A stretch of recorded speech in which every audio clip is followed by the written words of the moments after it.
Hey kids, it's Dr. Rones. So welcome to week, what is it, 3 of e-learning. And this is the video I wanted to make for you to kind of walk you through what you'll be doing this week. So I'm just going to read through and maybe share some more details with you as they come up. So this will be on the stream too. Also, about that, hopefully this week will be more organized now that I have learned that there's a difference between a stream and classwork. So some of you commented about having too many messages coming from too many places, and so hopefully I can make that easier on you. Okay, so please read all this information before you start this week's activity so that you don't end up doing more than you need to, and also so that you submit it correctly. Thank you for your patience with me while I learned to use Google Classrooms. It was a rocky start for sure, but I expect it to go much more smoothly from here on out. Please continue to keep in mind that responding to your work submissions might take between 2 or 3 days. I'm obviously trying to do much better than that. I'm doing my best to work as quickly as possible. One thing that will help me this week will be clarifying how to submit your work. So stay tuned for that so I can get your work to you as quick as I can. It would be helpful to me if you could share your my classroom code with your friends, because this wasn't established before we left school. I'm still missing about 20 people, which is an improvement though from where we were. So this week, instead of like last week when you had something to do every day, you are only going to have 2 tasks, and you may do them at your own pace, however you would like to break them up. You know better than me what your workload is going to be like for this week, so you can turn that in however you want. It would be nice if I could get your family time check-in earlier in the week, and it'd also be great if not everybody turned in one of their 5 classwork options on Friday, but you do you. That would be helpful. So 2 tasks for this week. You'll have a family time check-in. I will make that classroom assignment and have those questions there for you, and then at least one of the 5 classwork options that I will talk you through in a minute. So this week I was mindful to include something for everyone. Obviously you're all different creatures and you have different preferences. I included a puzzle option for those of you who actually liked them. It was about a 50-50 split. Some of you really never want to see one again, so there's a non-puzzle option, a creative writing option, an artistic option, and a question about a situation that relates to Rochelle specifically. Also, I also made sure that all of them are possible without a printer, and also without a ruler, because those were the 2 items that were lacking the most. For those of you in 3rd and 4th hour, you don't need a textbook either. So read all the options before you choose one. So there's 5 of them. Say you like option 2. Well, at least read, the other ones before you start. And as an aside, I really hope that some of you tried the last option. I have been thinking about it, but haven't actually executed it before. It's brand new. I really like it. I need some guinea pigs to test it out on. So please consider that one. You can do more than one option. So if you're looking for something to do to be productive or to keep your brain moving, then of course you can do more than one option. That's totally fine. Okay, this is a really important thing, big favor to ask you. So last week I fielded, I think, about 900 emails. I'm not exaggerating. And some of them got lost. So some of you had to resubmit work more than once because I lost an email. I'm not going to make excuses for that. I could probably have organized that better. However, it was a pretty big task to weed through all that. So hopefully we can improve on that. So this week, if you could please submit your homework on Google Classroom. So you'll go to the classwork tab, and then there will be 2 different places where you can submit classwork. There will be the family time one, and there will be the classwork option. So submit your 2 things on Google Classroom, and if you have questions, like how do I do this, I'm having troubles, all that, do your questions through my email address. And I don't, oh, and here's my email address down here. Okay. If you are struggling with that so much that you cannot submit your assignments using Google Classroom, so that would either be with a picture or on a Google Doc, if you are having a hard time with that, then you can email that to me, but please, just as a last resort, do that. Also, if you're emailing something to me, put a more descriptive subject heading. So I got a lot of emails last week with the heading of math. And that was really hard when I was trying to grade because I didn't know which math you were talking about. So, you know, if you do use email, give me a descriptive subject so that I can handle that quickly without having to go through every little thing. Some of you are having a tough time sending pictures of your work using Google Classroom. Here is a web page that you could go to, a YouTube video that tells you how to do that. So I think that will help you. Okay, if you don't have a scientific calculator and you need to find square roots, you can go to the Desmos website, desmos.com/scientific. We'll do that, okay? Obviously, if you're a walkthrough person, you like to hear this verbally of these instructions and options. This to me says insert video link here. I'm recording the video that will go there. So if your friends are struggling, let them know that there's a video. If you need anything at all, don't hesitate to contact me. You can talk to Mrs. Drought. This is her email, so this is 9th hour. Miss QZ, those of you who see her, and Miss Belmonte if you're in my 3rd and 8th hour. We're all very happy to help. If you feel like you're stressing out over any part of this math assignment, just stop. Don't try to fight through it. Just stop, okay? And send me a message. These things are meant to be simple. They're not meant to be stressful. So if something's not going right, that means maybe the instructions were misunderstood. So just stop and get a hold of me. I miss you guys like crazy, and I'm looking forward to hearing how all of you are doing, and that is why the family time is so important to me, that I hear from each of you if possible. Okay, so that is the announcement section. Let me please walk you through the options, okay? All right, again, none of these options require a printer. Okay, so this option is for those of you who enjoyed the packet of puzzles from week 1. So for option 1, this is the puzzle. Start by reading the instructions. The instructions say, I'll read them with you. Round each answer to the nearest tenth if necessary. Find each answer at the bottom of the page and cross out the letter above it. When you finish, the answer to the title question, how would you describe a dead skunk, will remain. If you need to read that again, please do so. Please show your work on a separate piece of paper. Number those questions so that I can see what's what, and circle your answer for each problem.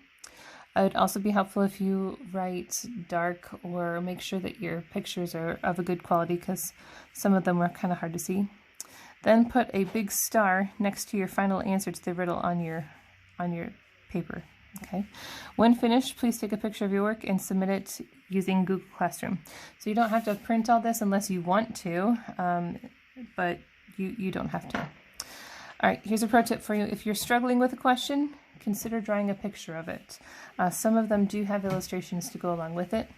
Remember that each question should somehow include a right triangle, because this is a lesson using the Pythagorean theorem. So this is the English version. If you prefer Spanish, there is a file. It looks a little bit different, but has the same exact questions. I ripped off all of the stuff there so that you can do it in English or in Spanish, and that's entirely up to you. So that's option 1. Option 2. This is the one that I include for those of you who just really did not like the puzzle packets. So these are questions for you to complete. So option 2, again, start by reading each question carefully, perhaps more than once. The unknown length has been provided for you in red. Please show your work on a separate piece of paper, or I suppose if you would like to print this, it's not required, but you can print this and write your work on this paper. Number each question and circle your answer to each problem on the lined paper. When you're finished, take a picture of your work and submit it using Google Classroom. Again, try to take clear pictures so that I can see well. Okay, and I can read these questions through with you. John just bought a big screen TV. The screen is 32 inches wide and has a diagonal of 32 inches. If that's the case, then how tall is the TV? Number 2, a 25-foot ladder is leaned against a wall. If the base of the ladder is 7 feet from the wall, then how high up will the ladder reach? For the next one, each side of an equilateral triangle is 12 centimeters. Find the height of the triangle. And here's a challenge. If you choose this, I do want you to at least read it and try it, give it some thought. Don't just skip it because it's optional. Please try it. 2 jets left an airport at the same time.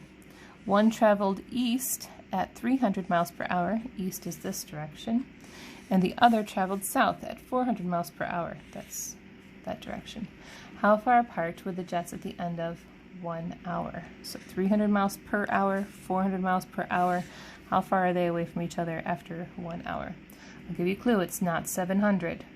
Okay. If you're having a tough time with that, draw it out first, okay? Maybe that'll help you. Okay. This one's available in Spanish as well, if you prefer. So yeah, there will be 2 separate files, one in English and one in Spanish. Okay. Next one is for my artsy kids, I think. Nope. This is the written one, sorry. Okay, so option 3, this is for the creative writers. For option 3, you'll notice that there's no big worksheet. This is all of the description here. Make up 3 of your own real-world problems that require the use of the Pythagorean theorem. Please either write these out on a separate piece of paper or you can type them out in a doc. You can use whatever numbers you want in it. You can use whatever situation. Just make sure that it's, realistic.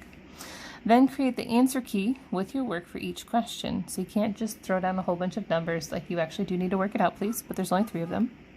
These solutions do not have to be whole numbers. It's kind of tough to make word problems that come out to be whole numbers because in the real world, things don't always work out perfectly. When you're finished, take a picture of your work and submit it using Google Classroom.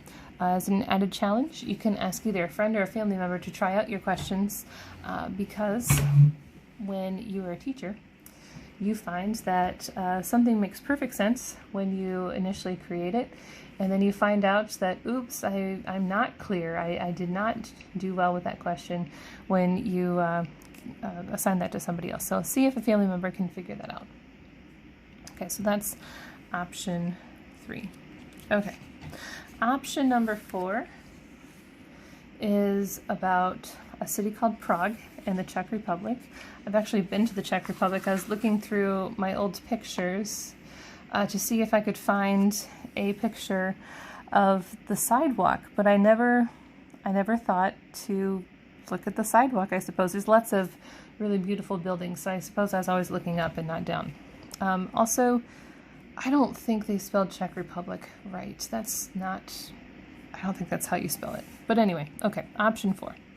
Read the following information about the Czech Republic and answer the 2 questions. Please show your work on a separate piece of paper. Number each question and circle your answer for each problem.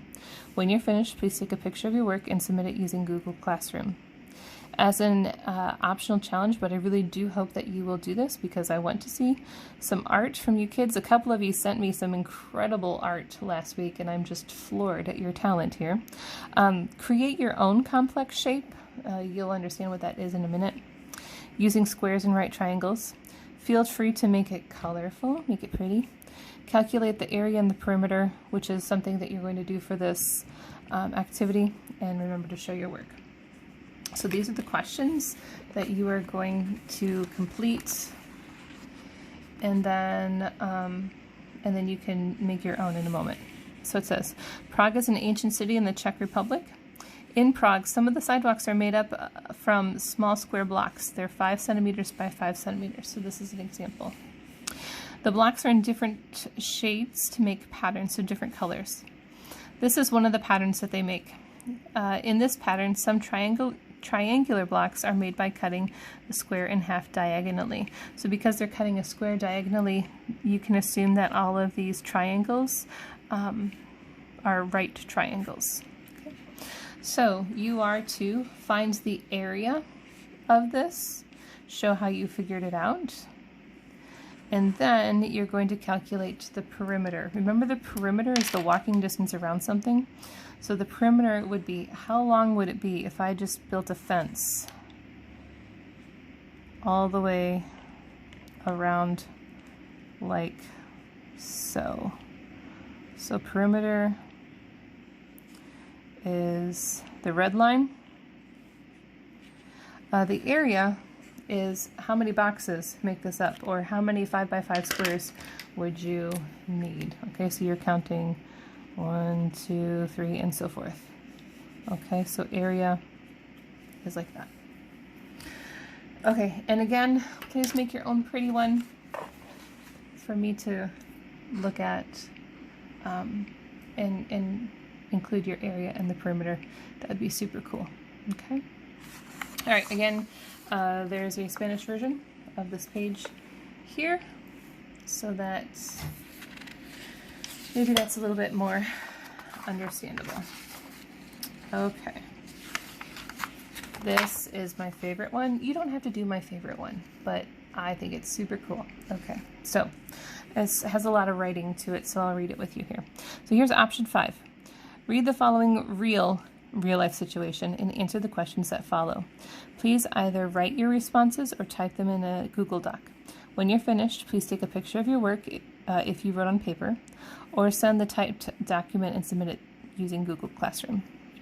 So here's the situation. Have you ever noticed that Rockford, Rochelle, and DeKalb make a right angle? It's not a perfect right angle, but it's pretty close.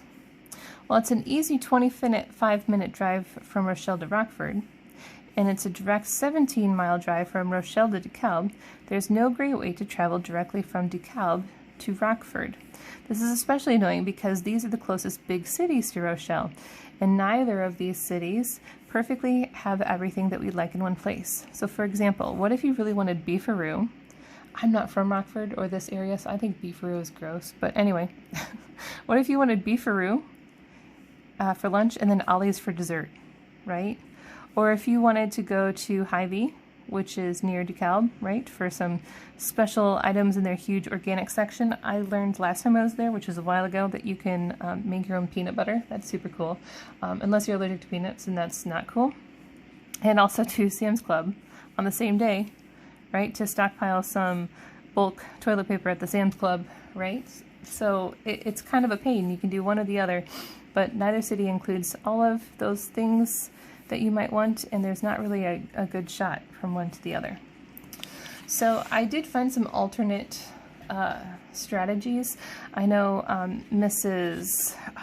Anderson has some back roads that she swears by. Mrs. Stilty taught me a way to get to Rockford a little bit quicker, but the thing is they're all in country roads, and they're still either east, west, north, south, so it doesn't really change the mileage, and it makes your car all dirty and you have to go slower and all of that. So anyway, true, there are different roads that a person can take from one city to the other, but each option basically travels in the same path. See, it still basically makes a right angle. There's other gray options too, right? Okay. So the distance ranges anywhere from 37 miles. I think the shortest option, I don't even know where the 37 one was. Maybe I'm just making that up. To 43 miles. Oh, here's the 37-mile one, which makes sense because it's a little bit more diagonal. And the longest one was 43 miles. That's kind of, this would be if you like take 38 to 39. Okay. And it can take anywhere from 49 minutes. That would be if you took 38 through Malta and then kind of worked your way up to Rockford. Or it can take over an hour. And that's if you go this top way here. Okay. Now this is going to make a real difference to you guys really soon, because you're going to be driving, and you'll experience firsthand how this is kind of annoying. So we have a friend, his name is Patrick, and he lives in DeKalb and he works in Rockford. And I guess the easy solution would be to, you know, live and work in one place or the other, but that's just not an option for this family. So the issue of not having a direct route from DeKalb to Rockford absolutely has a negative effect on his quality of life. He's in his car a lot, burning up gas and time, and that's not fun. Every morning and every afternoon, he gets angry about all of the time and money he's spending on this unnecessarily long trip every day. But here's the thing, sometimes we get frustrated about things that aren't really things. So I got to wondering, would it make a difference if there was a diagonal road from one to the other? So, but really, would it make a difference? And that's the purpose of this activity. So I did this ahead of you, and I'm learning right along with you. So number one, these are the questions to answer. If a road was constructed straight from Rockford to DeKalb, how many miles long would it be? So again, this is instruction on Pythagorean theorem. I'm asking you if there's a road there, how long would that road be? I already gave you the mileage from Rochelle to Rockford and Rochelle to DeKalb. You're maybe going to have to go back and read this paragraph here to get your mileage, your lengths for your legs. So how many miles long would that be? Number two, assuming Patrick has a normal Monday to Friday job, what would the mileage difference be in a month or even a year? So it might not be a big difference on a daily basis, but you know, if you save a few miles every day, what's the difference? Is it a big difference, or is it just, you know, silly to get frustrated over something like that? Let's see, and this is going to require some little application information that you're going to have to think about for a second, but I don't think it's too hard for you. I don't want to give you too many hints. Would it make that big of a difference financially? So this might be a great opportunity for you to ask your parents to give you a little lesson on miles per gallon, and maybe go by a gas station and see what the gas prices are right now. They're ridiculously low right now. It's a shame we're not driving anywhere. Can't really take advantage of it. Okay, number four. How much time would you estimate that he would save if this road were built? I think I meant... Let me think a moment. I think I just found a typo. Let's do how much time and money. And I'll go back and fix that before I post it. How much time or money would you estimate that he would save if this road were built? You know what? This one's the money question. How much money would you estimate that he would save if this... hold on. Yep, sorry, we're going to keep it at money. Sorry, guys. It's kind of like class. Sometimes I don't realize what clarifications I want to make until I'm in the moment. So instead of time, I meant to say money. How much money would you estimate that he would save if this road was built? And it's up to you if you want to figure it out, how much he would save per day or week or month or year, whatever makes more sense to you. What would you recommend to Patrick besides moving? He can't move, okay? Would you recommend that maybe he push for this road to be built? Maybe you recommend that he take a shorter route? What do you think that you would recommend to him? And why do you suppose that this road doesn't already exist? I've lived here for 15 years and I've wondered, why doesn't somebody just build this road? And there's some really good and valid reasons. That question has maybe nothing to do with math, but you know, application is important, and so you can think about that. Right. Hey, sorry that last explanation was a little bit choppy. I'll fix that question for you. It's also available in Spanish as well. Okay, well, guys, I think that's it. If you have questions, again, send me an email. I'm trying to find a blank page. Here's the big thing. Questions, go to email.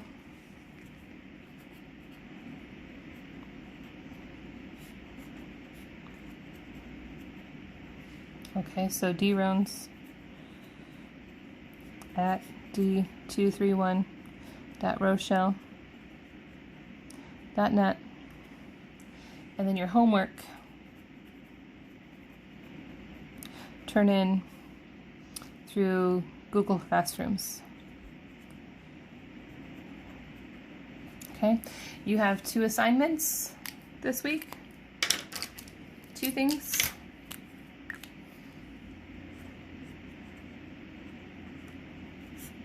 First one is family time. I'll post those I'll post those questions probably tomorrow morning. And then the second thing is choose at least 1 option for homework. Please attempt those challenges too, because I am only giving you, 1 thing to look at or 1 thing to do. So really apply yourself to that. Okay. All right, so thanks for watching this kind of long video. I appreciate that. And I hope to hear from you throughout the week. Bye.